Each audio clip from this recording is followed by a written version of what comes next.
things going here. Welcome to the session, More Than Timber, Income Opportunities from Non-Timber Forest Products. Site host, I'm going to, here in a second, I will be sharing with you a few questions for your audience to look at and talk amongst themselves. And this will, when you get a chance, we'll ask that you give us some comments back on what your landowners are saying there in your centers back into the chat window. And there's a couple housekeeping things this evening. If you have a question, we ask that you type that into the question and answer window. You can do that by clicking on the Q&A, and that will give you a place to where you'll be able to type in your questions, and the speakers will answer those after the break this evening. And with that, we're going to move on to these questions that we'd like you to look at and talk amongst your landowners there. And, you know, the idea again is to get you thinking about tonight's topic and help you to prepare yourself to hear from the presenters. And with that, I'll be quiet.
So we have some comments coming back related to the first question. What is a non-timber forest product? And if you can give some examples, we see things ranging from mushrooms and ginseng to agroforestry and silvopasture.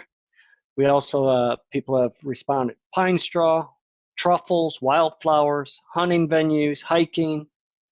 We see products such as nuts, yellow root, blackberries. These are all good examples, I'm sure, of non-timber forest products.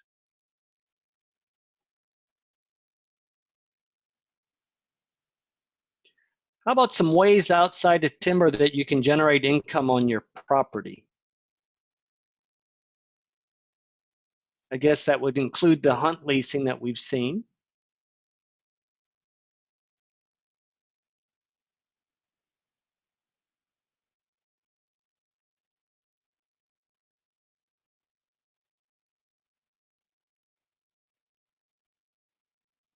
All right, we're going to move on with this exercise, and I'm going to introduce our presenters tonight.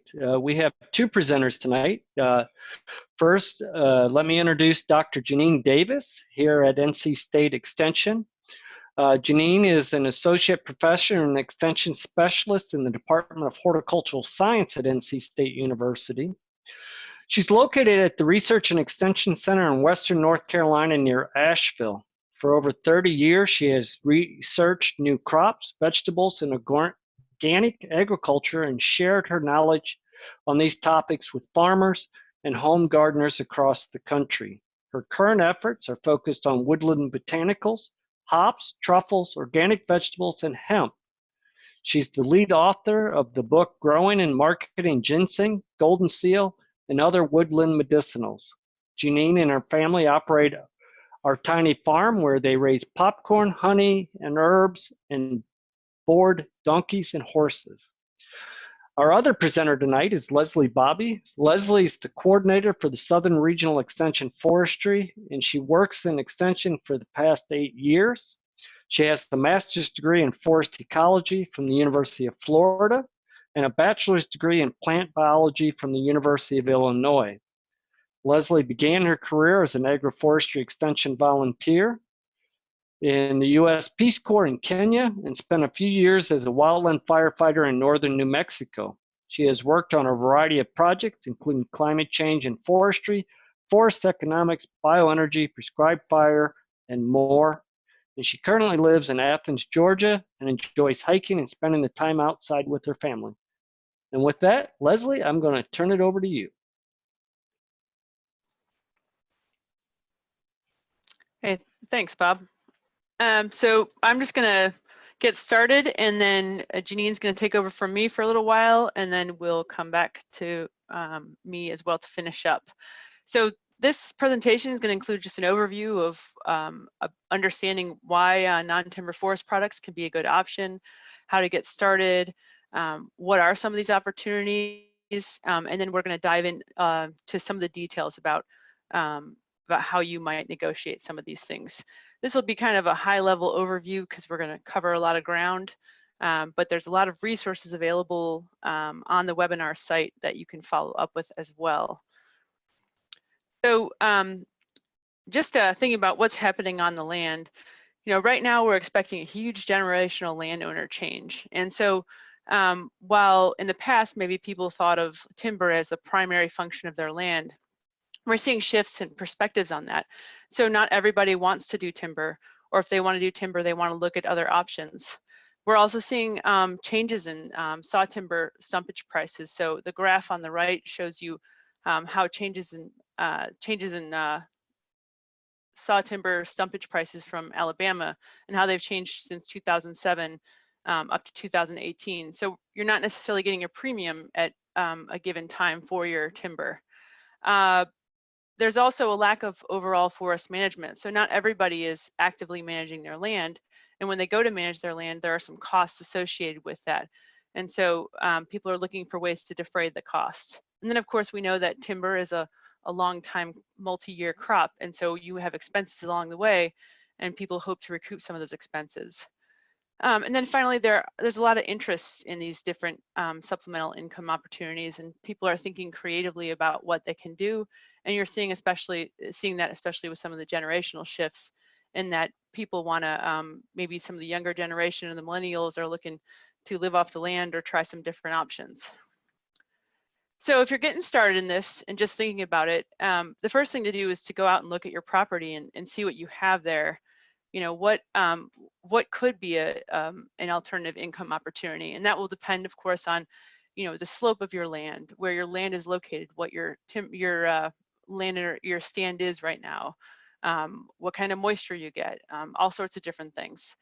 And then and once you think of an idea, you need to conduct some research and find out more and look into some of those details. And then you have to think about what you might need to do this enterprise. So when you're trying to make money from something, there's a lot of work involved. And you have to think about what you have, and what you have includes what kind of time do you have to invest. But it also includes equipment. So depending on what you might do, you might need some equipment, or you might need some access to roads or different things. And so those are all things that you have to consider and think about as your resources or things that you would have to acquire. And then you have to think about what you want to get from this enterprise.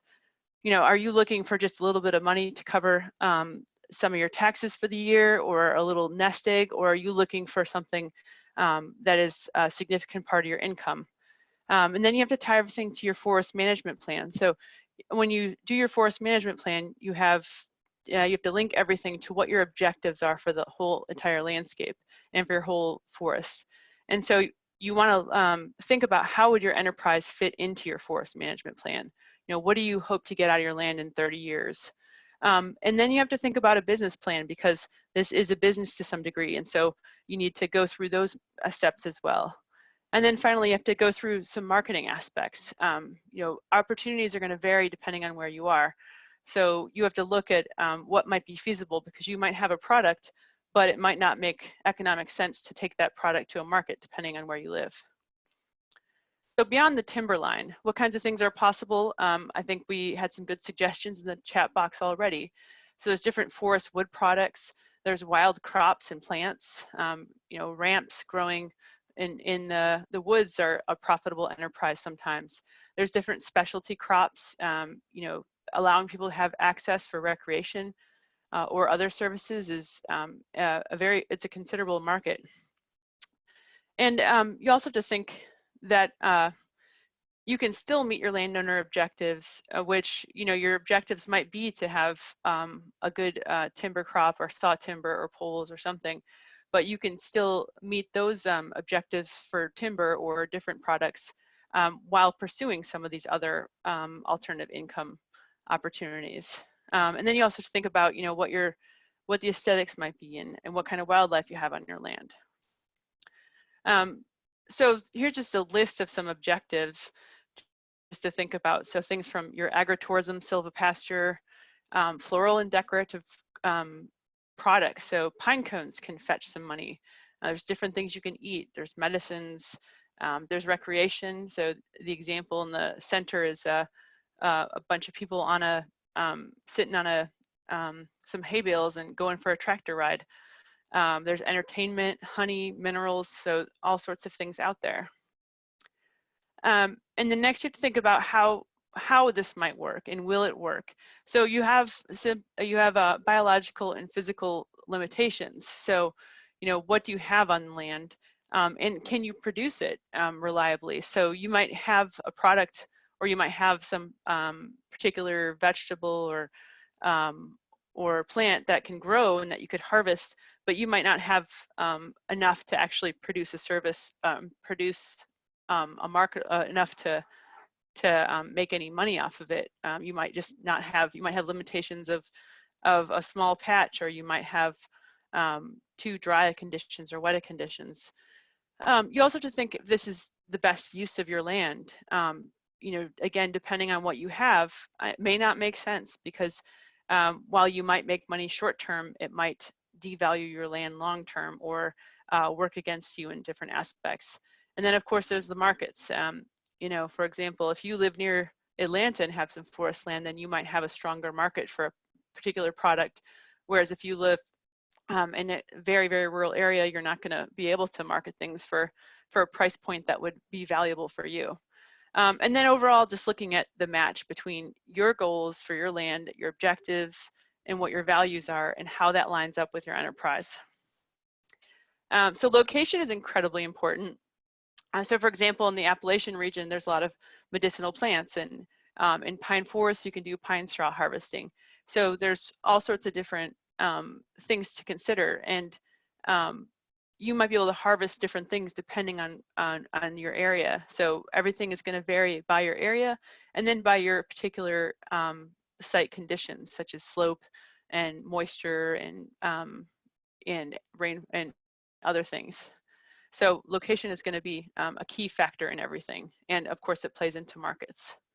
So now we're going to switch over to Janine. So I'll stop sharing my screen, and she's going to start.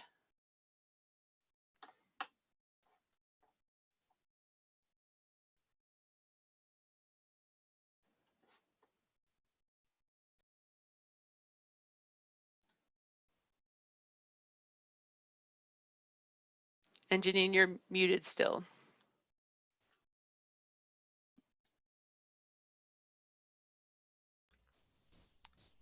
Okay, can you hear me now? Yes.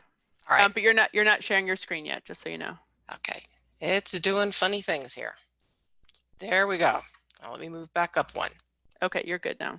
Good. Okay. Trying to back up one page here. Well, we'll start right here.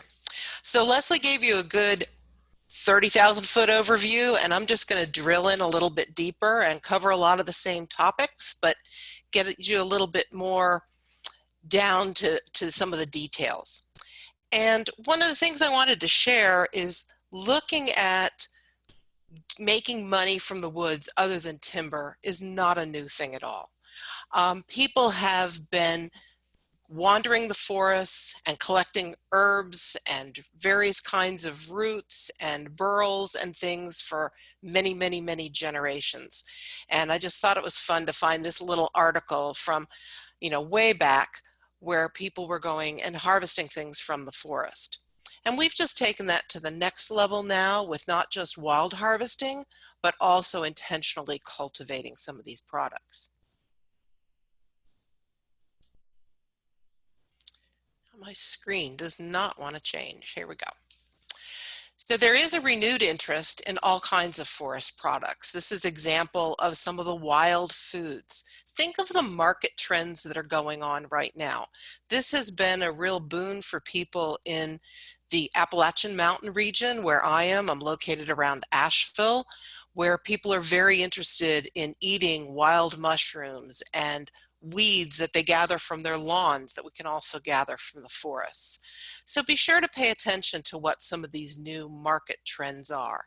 And, think about what this herbal product industry is like. It is growing year after year. I just looked at some of the figures a couple weeks ago, and the herbal and dietary supplement industry grew by 9.4% in the past year. So these are very popular trends. When, as Leslie mentioned, when you think about where you're going to grow these things or where you're going to wild them, where you are, not just in terms of where in the country that you're located, but what your forest is like, where it's located. Do you have a real dry slope? Do you have a moist or northern facing slope? So, you're going to want to look at those efforts. And then, do you want to cultivate or do you want to sustainably harvest your wild populations? We mentioned the forest management plan. I want to just give you some warnings about this because it does vary from county to county and state to state. So we had someone here locally who came up with a beautiful forest management plan and included all kinds of mushrooms and wild medicinal plants that he was going to grow, and he'd already invested a lot of time and a lot of money into this, took it into his county, and was told that he was not going to get the taxed benefits that he had expected he would get. Yet his buddy a couple counties over did. So make sure you work closely with your county and with your local forester to find what's going to be appropriate for you. And I want to remind you to be kind to your forest. If you are foraging or wildcrafting or wild harvesting, whatever term you want to use, do so responsibly. We're gathering more and more information through research now on how we can sustainably harvest from a population. For example, we've got really good figures now on ramps and black cohosh. So, just don't go in and take out an entire population, but harvest parts of that so that you can come back year after year and harvest from those. You can manage those existing populations by doing a little propagation, or to use ramps again as an example, the seeds on ramps are ready to be sown long after you've gone through to harvest those ramps. So take note of where those populations are and come back in late summer and get those seeds in contact with the soil. Be sure to respect other people's private property. Get permits where they are appropriate, and find out what the laws are in your state. And this is especially true when we're talking about some of these medicinal plants that may be listed as threatened or protected species of some sort within your state. I do want to bring up the wildcrafting industry. You'll find that some groups, when they talk about forest farming, are very much not in favor of wildcrafting. I'm of the belief that we can make these two work together as long as we take a sustainable approach, that we want these things to continue to exist. Here, for example, is Galax. Galax is one that has a reputation of people going in and just ripping out huge populations of it at one time. But that is not necessary. And if you cut those leaves instead of ripping them out of the ground, your populations of Galax can continue to grow and flourish. And you can see here some of the prices on some of these products are really quite good. I also want to urge you to be careful about what you introduce into your forest. Right now, we've got many people interested in Chinese medicinal herbs, and we just want to make sure that we're not bringing another kudzu type plant into our forests. So go ahead and do some research on that and find out how that plant propagates itself and how invasive it might be. You can talk to your local botanists. Also watch for fungi, because that can be another concern with all the interest in these new and exotic kinds of mushrooms that people want to eat. Be sure that that's going to be okay to bring into our forests.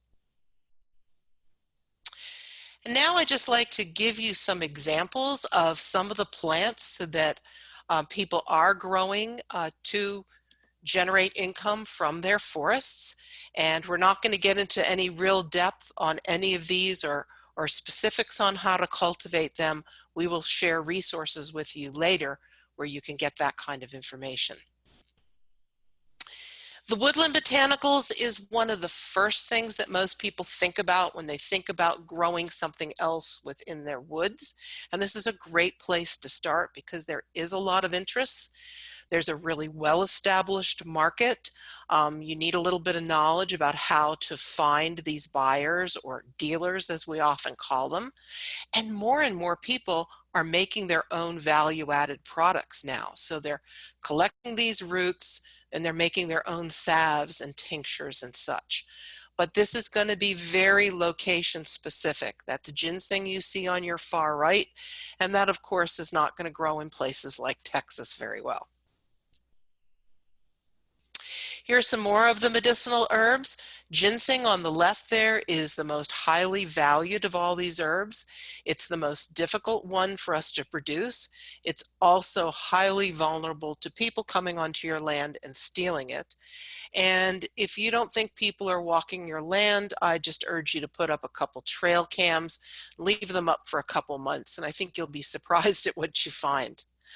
Golden seal is one that I'd like to bring to all of your attention because there's a number of efforts going on across the country to encourage more cultivation of golden seal, and that's really kicking off this year. And then black cohosh is another plant that's in very high demand and harvested to a great extent from our forests. Other examples are blood up as a medicinal plant with many other uses. So bloodroot is a dye plant also, and I did a project with basket makers years ago on cultivating bloodroot to make this orange-red dye. It's also a very beautiful plant, native plant, to also be used for ornamental purposes. False unicorn is one we could really use more people growing because it grows so very slowly, and it's the second most highly valued plant after ginseng, and then wild yam. And what about forest vegetables? Ramps we've already talked about several times. Nettles. There's a good market for stinging nettles as a medicinal plant, and yes, you can cultivate these or wild harvest them, and there are ways to do this that is not quite as painful as it might sound initially. The various kinds of greens. We have a vegetable grower here in the Asheville area that every spring he adds miner's lettuce to his lettuce mixes, and the local caterers really enjoy that. There are many kinds of fruits that come from the forests that you can plant or encourage the wild populations of. And the two that are most popular at the present time is elderberry and pawpaw. This reminds me, though, with elderberry, to keep in mind you've got to watch out for what kind of pests you might have with these plants, because elderberry is one that's very attractive to a recent pest that we have in the fruit industry called the spotted wing Drosophila. Nuts I don't know why we don't hear about more nut gathering and nut cultivation within our region. So I think this one is wide open. Walnuts are really about the only one that you hear about buying stations existing for. In our region here, we now have people making value-added products out of nuts. The acorns, in particular, people are making acorn flour and making all kinds of baked goods with this acorn flour as a gluten-free and high-protein alternative to wheat. And we have many kinds of mushrooms, and as the American society, we're becoming more adventuresome with mushrooms. For so long, we would only eat a white button mushroom, but then shiitakes were introduced. They've become more popular, and now people are eating things like the oyster mushrooms and the hen of the woods. The reishi mushroom is a medicinal mushroom that is very highly valued and quite easy to cultivate. And we have many other food crops. The honey has already been mentioned. In our region, the sourwood honey is very, very valuable. So find out if there is a special localized honey that you could produce and market as such. Of course, maple syrup is produced in various parts of our country. And then where we can't do things like maple syrup, there are bark syrups that can be produced. This is my friend Annie Martin here, who is an author and a moss enthusiast. Her whole business is based around moss. I encourage you to look her up. She goes by Moss and Annie, and she has really shown how you can cultivate moss, not just rip it out of the forests, and all the beautiful things you can do with moss. And where we live here in Western North Carolina, it can be difficult sometimes to raise a lawn because you're in a very shaded area, and she is now helping people put in moss lawns and gardens. Some of these plants are very decorative, and people will raise various kinds of rhododendrons and laurels and such within their woods to then sell to the public. And then are craft items such as this beautiful vase made from a burl. So let me just cover a couple of general points about if you want to cultivate these plants or enhance them. As Leslie mentioned, you've got to make sure that the site you choose is appropriate for what you want to grow. So say, for example, you wanted to grow something like ginseng or golden seal. A very dry, hot site would not be appropriate. You would be looking for a north-facing slope, most likely, and one that retained good moisture throughout the year. There's two forest-grown methods that we discuss. One is called woods grown, where you're really doing pretty intensive cultivation and things are often in beds, maybe raised beds. You fertilize them. You might spray pesticides if you need to. It looks pretty much like farming in the woods. Then we have another method called wild simulated, which is a low input method where basically you're letting the plants grow themselves. You're just giving them a head start by either transplanting them there or sowing the seeds, maybe doing a tiny bit of amendment of the soils, and trying to keep away things like deer that are browsing on them or turkey that might be digging up the seeds, but pretty much letting those plants grow on their own. The woods grown method is more intensive, but you usually get higher yields. The wild simulated is a low input, lower cost method, but it usually takes longer for you to get those plants, and your yields will be lower. Again, that site selection is probably the most important factor, that you choose the right site for what you want to produce. This is a kind of farming, so follow basic practices like taking a soil sample and making sure that you're correcting that soil if it needs to be corrected. And then obtain good seeds and plants. Particularly when we're working with our medicinal plants and our native plants, make sure that you're planting what you think you are. Some of these plants look very similar. For example, black cohosh and yellow cohosh look very much alike. You do need to do a little protection of these plants. So, don't just ignore these sites. Walk your woods, check your plantings from time to time, and look for signs of insects and disease. And if a tree has fallen, you might get some weed growth in there that you weren't expecting before. That is rust that you see on that mayapple leaf. Those cages are to protect very young ginseng seedlings from damage from deer. And we leave those cages on for a couple years until the plants are big enough to handle a little bit of browse damage. And all those ginseng roots lying out there on the bag are to show an example of what was stolen from someone's forest before they were caught by law enforcement. So protecting your plants from theft. And again, those trail cams are just a wonder for us.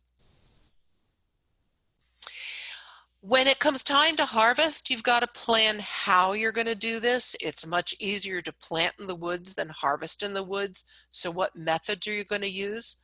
You're going to have to wash roots. Remember that you are growing things in most cases that people are going to consume.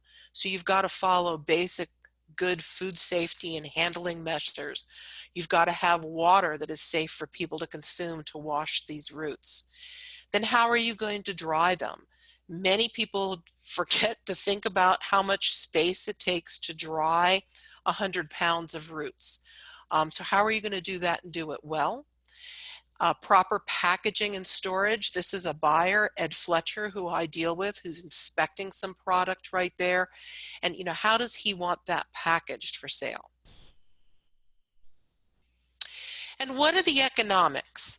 When we do forest farming workshops, we often find that people have read articles where they've learned, oh, I can make $100,000 growing ginseng.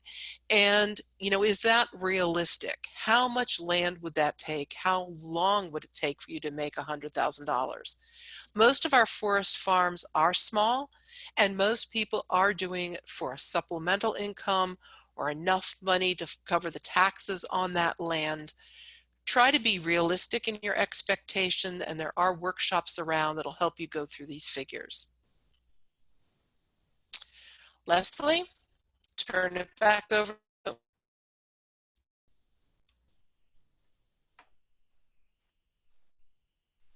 Okay, thank you, Janine. So I'm just going to talk a little bit about some other opportunities for making money from your land, including pine straw, hunting leases, firewood, and a few other things. So again, as we keep stressing, but everything is location specific. So raking pine straw and selling bales of pine straw is a great potential way to make some money. It again will depend on what pine species you have. For example, loblolly, I saw a figure that from Georgia that you could get about 25 cents to 30 cents a bale for loblolly, whereas for longleaf pine, you might get 40 cents to $1 per bale. So it'll just kind of depend.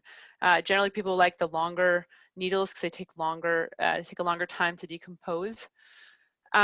Your stand-in property characteristics will also matter. You can't have much of a slope, more than 8% slope for raking pine straw. And then your spacing of your trees is going to influence how much you're going to get from your stand.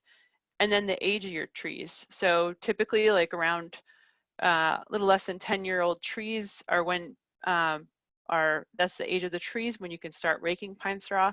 And then the maximum age is around 15 to 17 years or so, depending. And you're going to be raking, every 2 to 3 years, depending. I've seen 2 years is like a pretty good estimate of best practices for raking.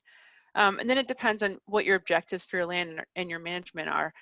You have to keep everything pretty clear on your land. You're going to have to remove a lot of the small shrubs or just any kind of like standing logs or things like that so that you can get a good spot to rake the pine straw.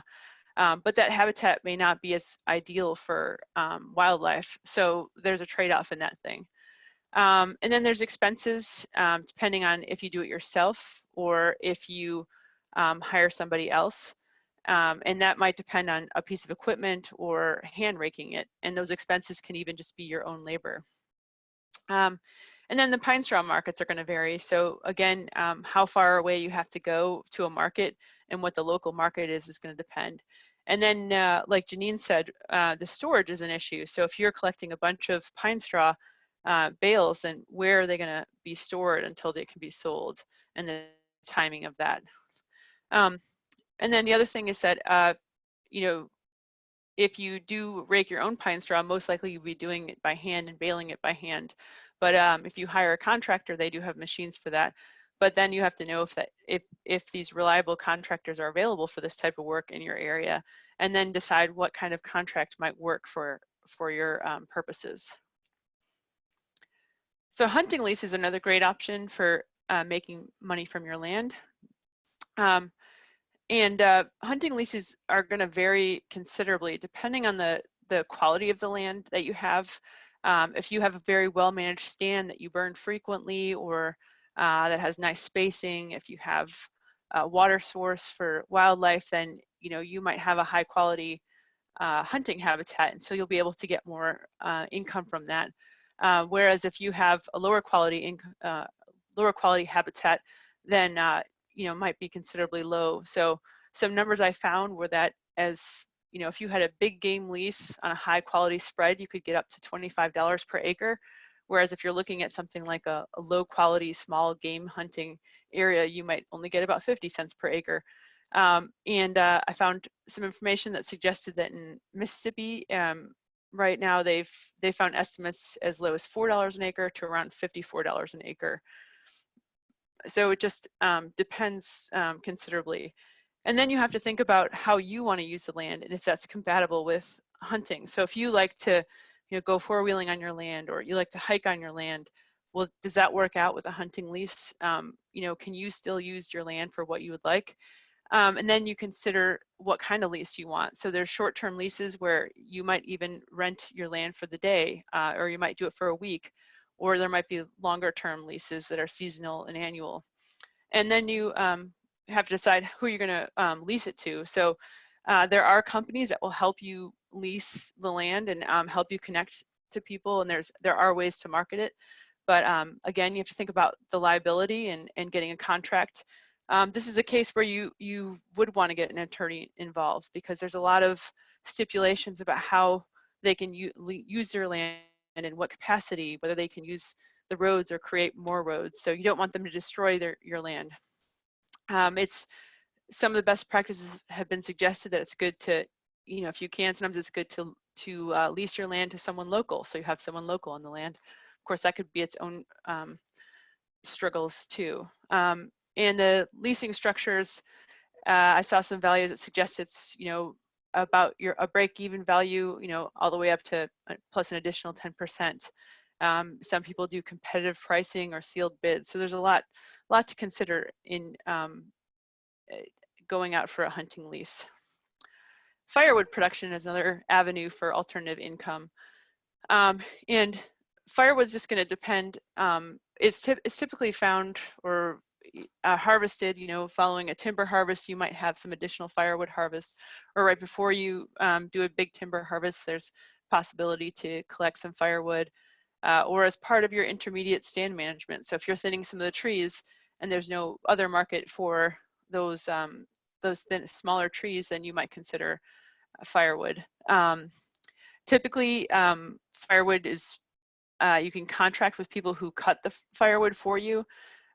You can develop permits for it. So it just depends. There are people who are willing to contract with you.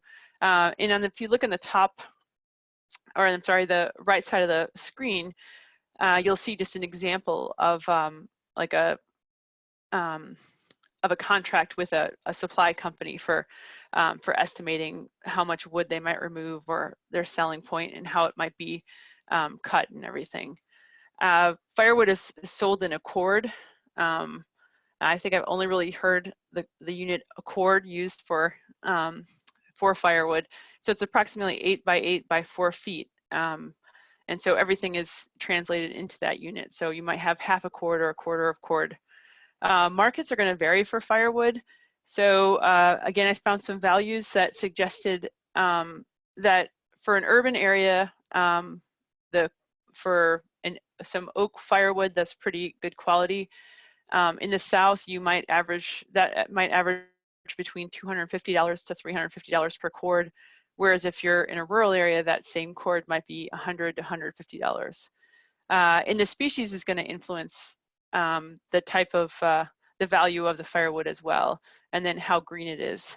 Another thing to consider though with firewood production is that invasive invasive insects can be transplanted via firewood. And so you do want to follow best practices. Don'tmovefirewood.org has a bunch of information on that because a lot of bad forest pests have been moved via firewood. So it's something to consider if you pursue that. So agritourism and education was mentioned before as well. And that's another great option for making money from your land, but it's pretty intense. You're going to be bringing people onto your land, and so you're going to have some of those liability issues. You might lose some of your privacy. So if you live on your land, do you want people coming into your space? And then there's just issues of dealing with the public. So depending on what kind of agritourism you're doing, smaller scale or bigger scale, there's going to be people that are not pleasant to be around. There's going to be issues with roads or parking or nuisances. So the examples here on the slide are from ardeasanctuary.com in the mountains of North Carolina, where they do a lot of different educational events on their land. And so that's a little bit more intense and more of a full-time kind of production. The example on the right is a website called Hip Camp, which is similar to Airbnb, but essentially it connects private landowners to people who might want to camp on their space. So these are options for you to have people come out, and other options for income, but there's a lot of other issues to think about. And especially, like I said, the liability will be a big concern, and determining what your rules are and how you're going to deal with any challenges.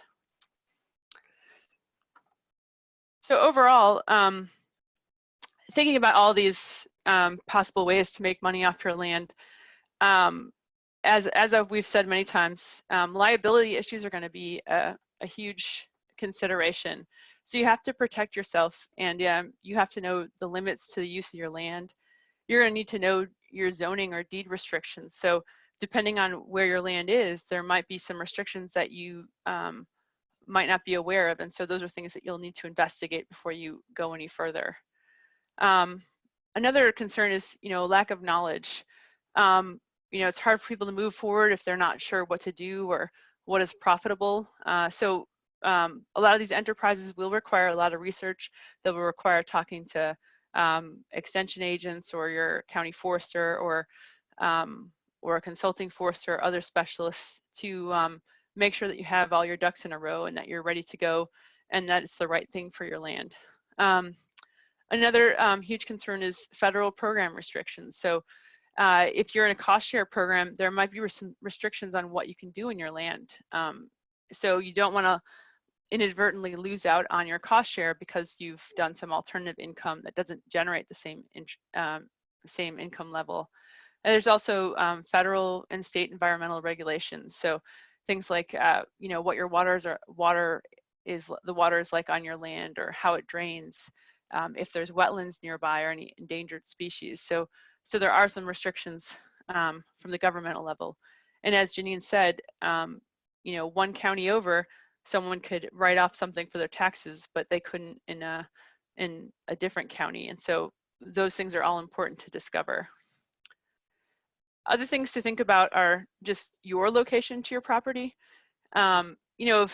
If you live too far away, that's going to be much more of a challenge for you, and it's going to limit what you can do, because as Janine said too, people are going to be on your property anyway. And if you have a nice patch of ginseng or black cohosh, you don't want to invest a lot of energy into it and then discover that someone's stolen it.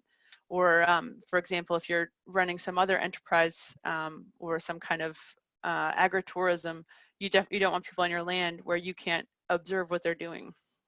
There's also property access. So if you have limited access to your property, or the roads are not great, that's going to be a challenge. You have to think about what kind of damage can be done. And then equipment will factor into it as well. So if you have the equipment ready for an enterprise, well, that's going to factor in significantly to whether or not you can make money. Whereas some projects might require a lot of equipment, that would be a big investment up front. And then you have to consider your impacts to timber production. So, if timber is your primary goal, or your one of your main goals, then you want to make sure that you're not jeopardizing that goal by some of these short-term enterprises. And then finally, wild pigs or wildlife also contribute to issues that pose some challenges for what you might want to do. Wild pigs are throughout most of the South, and so they pose pretty big problems to rooting things out. But even small squirrels and different things might cause your forest farms to have some issues. And then, of course, deer browse everywhere. So before you move forward, you want to think about your options and think about, is the enterprise that you're considering, does it fit your goals for your land? Does it fit what you think of when you think of your land, or how you want it to be? Does it fit the ecology of the land? So as we said, is it the right aspect of to grow a certain product? Does it have the right moisture level, or too much moisture, too much sunlight, or so forth? So you have to make sure that that whatever you think, that your land can produce it in a reasonable amount. Then you also want to think about, is it suitable economically? Are you going to be able to profit from this production? Is it feasible to pull off? Are you going to be able to do it without too many cash flow expectations? And you think about startup costs, and then current markets and outlooks. So for example, if there's a product like ginseng, which takes a number of years to grow to maturation, you have to think about, well, will that market change by the time I've grown that product? And then you also have to think about if your resources can supply a sustainable yield. So you might have something on your land, but can you harvest it and not threaten that supply? And you want to think as well about if it will damage your forest, or cause some damage to your timber production. And then what kind of income level you're striving for. So it might be a little bit too much effort for what the income level is, or what you're willing to invest in your time. And thinking about your personal needs for everything. It's an enterprise, and it's something you have to pursue. So will this fit with what you're able to do personally? And then you have to think about how it lines up with your personal values. So owning land is a personal thing in many cases. And so is this the kind of use that you want to see for your land? And does it fit with what you want to do?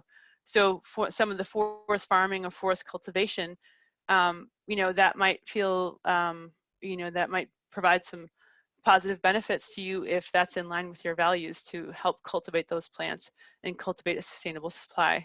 So it's another thing to think about. And then just finally, is the business going to be sustainable? Are you going to maintain interest? So as we said, some of these products are going to take a long time to work on before you might make a product. Is this something you might lose interest in, or might not have the capability to do? So you don't want to invest a lot of time and energy and then tire of it, and then you don't see any of the profits from it. So, and then just to end, when you come to a time where you have to make a decision, you have to consider all your objectives for your land, and look long term, and think about how this all fits together in the larger piece of what you see happening in your land. And then you just have to remember that most of these things are not plant it and leave it systems. They're going to require some effort. Now, some projects might require more upfront effort and less effort on the tail end, but for the most part, there is some effort involved. And again, consider the economics. Is the effort worth what you're going to recoup, or is it not worth it? Or if the economics are not as profitable as you like, but you find some personal satisfaction action in that, then that's also a consideration. And then lastly, you just have to know your woods. So again, it comes back to knowing what you have and how your goals will fit into keeping your forest functioning, keeping the plant species functioning as they are, and what these impacts might be. And before we go to questions, just wanted to bring up, there's a fantastic website called AppalachianForestFarmers.org, which has a lot of great resources and videos and further information on this type of thing that Janine was especially talking about. And in your in the PowerPoint presentation, which is available to all the agents, we have the rest of the resources listed on subsequent slides. So thank you. And Bob, I'll let it go. Thank you, Leslie. Thank you very much. Let me. So before we take a short break here and then get into our question and answers, remember, if you have questions this evening, please type them into the question and answer feature of Zoom, and we will get to those after our short break. And just want to highlight the various extension programs that have helped pull this all together to make this series possible. For the 2020 Woodland Stewart webinar series, it really took a team of extension professionals from these programs: NC State Extension, University of Tennessee Extension, Clemson Cooperative Extension, University of Kentucky, College of Agriculture and Forestry Extension Program there, the University of Georgia Extension Program, Virginia's Cooperative Extension Program, and then all help pulled together through our Southern Regional Extension Forestry Office. So with that, we are going to take a 7-minute break, or 7-8 minutes, and then we'll get started back up with questions here at about 8 o'clock. So with that, we're on break. Thank you very much.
All right, folks, this is Robert Barden here, our host tonight from NC State. Just bringing us back from break.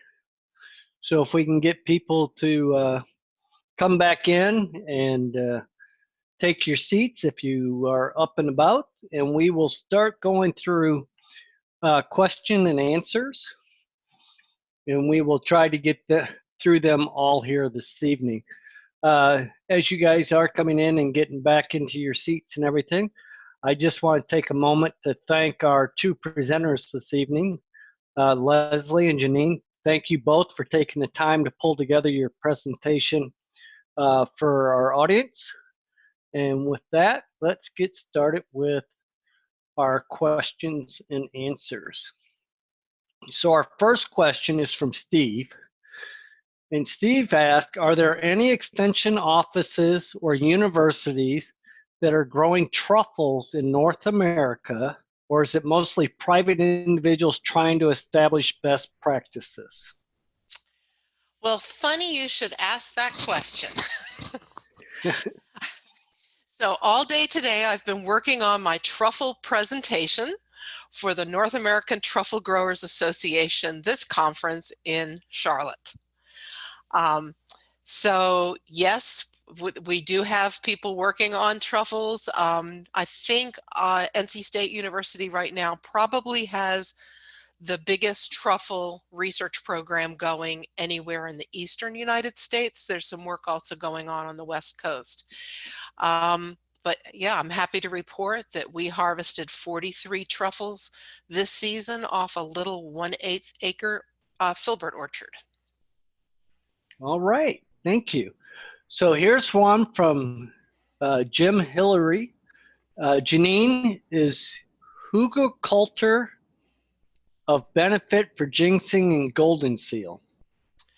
Yes, you can definitely use that if you have the materials all right there in your forest to pull it together. And for those of you not familiar with this system, it is taking logs and soil and other organic matter, leaves and such, and making a mound that you then grow into. It's very commonly used with vegetables, but yes, we can also use it for medicinal herbs and ginseng in the woods.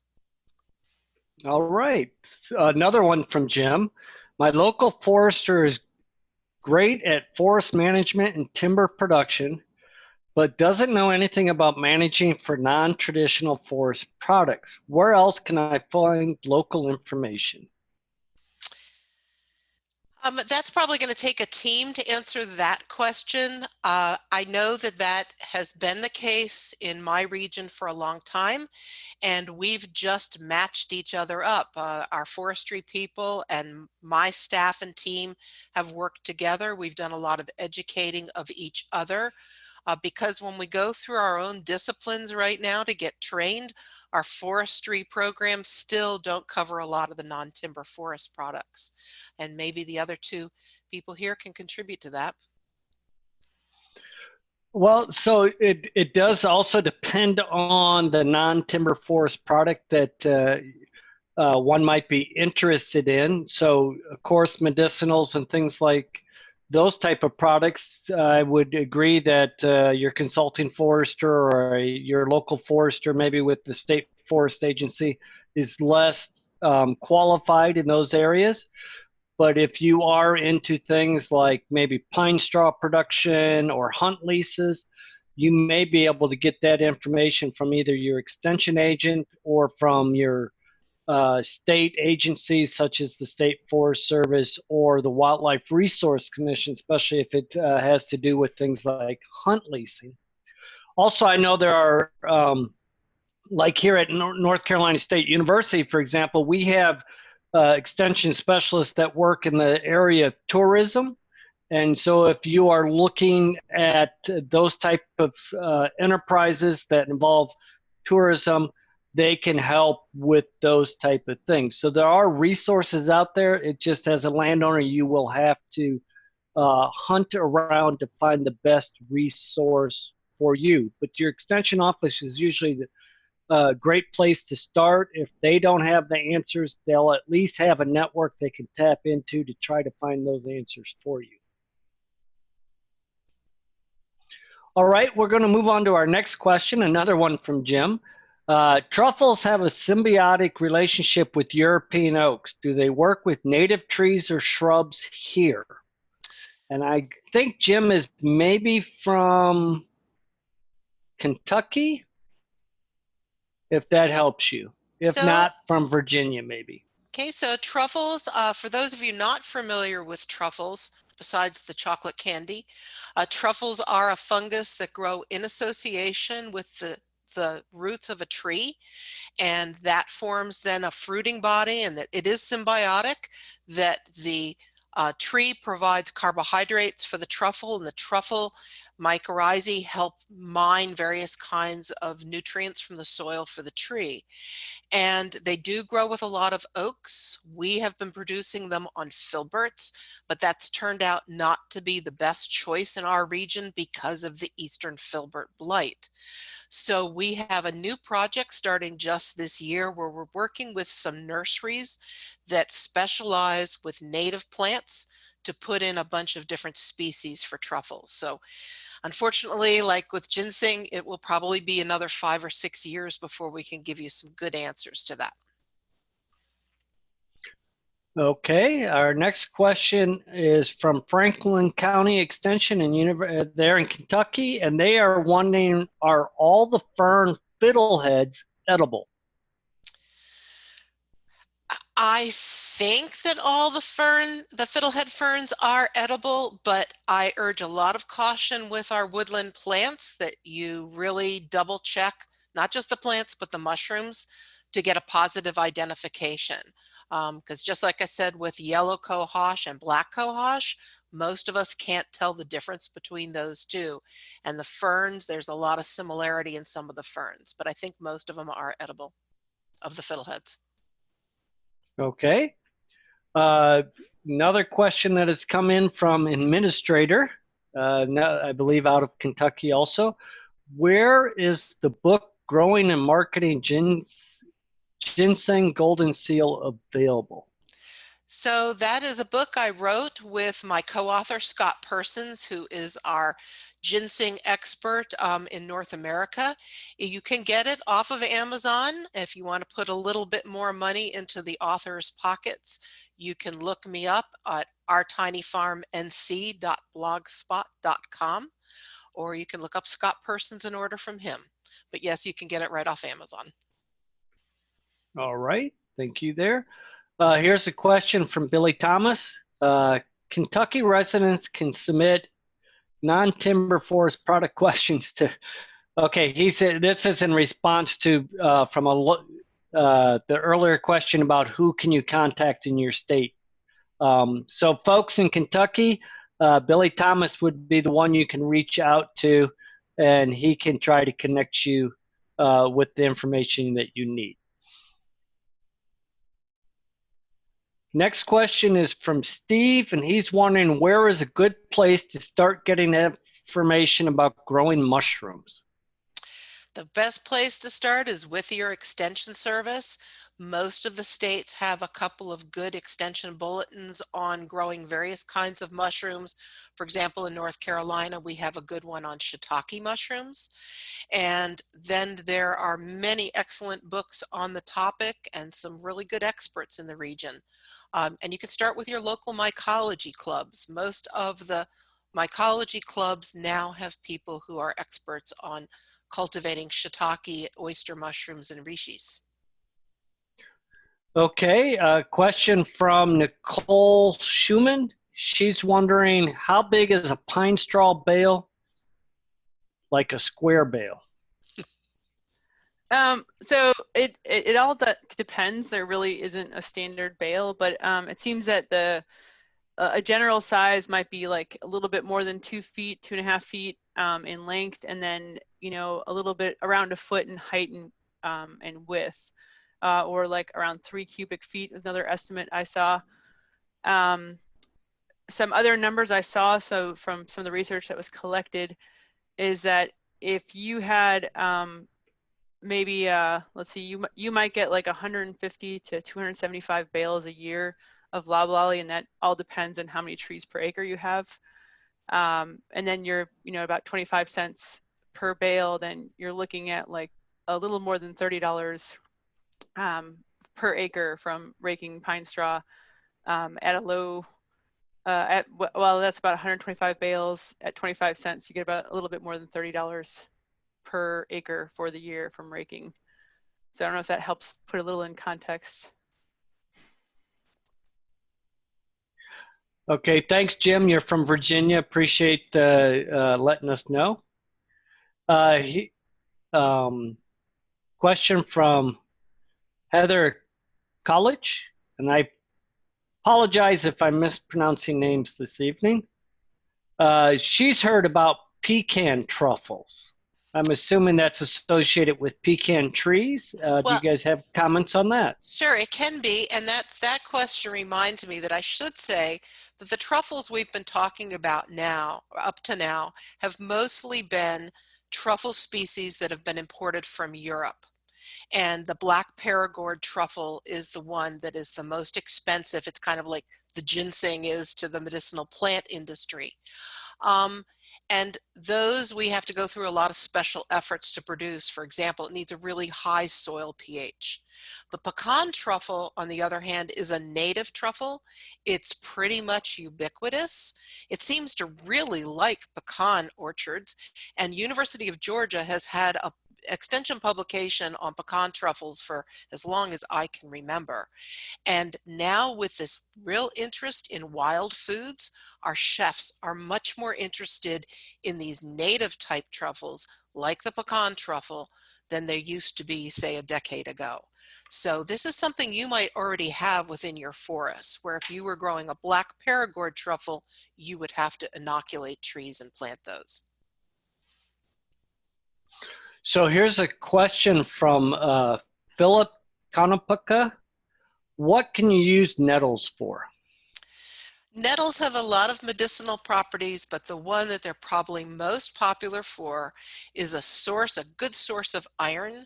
And many women are recommended to take nettle tea, to drink nettle tea, particularly as they're going into menopause and later, because it provides a lot of extra nutrients for them, particularly iron. Okay, and here's a question from Carter County, Kentucky. Is there an available network or resource for establishing a forest-based agritourism project and business? So you've already been told about, working with different resources. Most states have an agritourism type organization, or with us here in North Carolina, our Department of Agriculture has an incredible agritourism marketing division that does a lot of work with forest products. And then you saw the slide for the Beginning Forest Farmer Coalition, which is a big federally funded project based out of Virginia Tech. And we've got so many resources on there, and there will be workshops held all over the southern region and up into Ohio and, even maybe a little bit into Pennsylvania, that area too, over the next 3 years. That's good. And I also know in Virginia, they do have programs there with Virginia Cooperative Extension, as well as you can, surrounding states such as North Carolina, you might check out the Tourism Extension site with NC State Extension. They have a lot of resources there also that may be beneficial. Here's a question from Nicole Schumann. She is wondering, can you say a little bit more about sourwood honey and bark syrups? And Nicole, I can only say a little bit more. My husband's the beekeeper in my family. Sourwood honey is one that's considered very valuable here in Western North Carolina, and beekeepers that are fortunate enough to be able to put hives near sourwood while they're flowering, they get a real high dollar for that sourwood honey, as opposed to, say, just wildflower honey. And then the bark syrups are one I purchase, and I know some people that produce them, but I've not gone through the process myself. My favorite is a shagbark hickory type bark syrup, and it's made by gathering this bark and doing a boiling down process instead of getting the sap from the tree. Okay, thank you. So we have gone through all the questions at this time. Do we have any more questions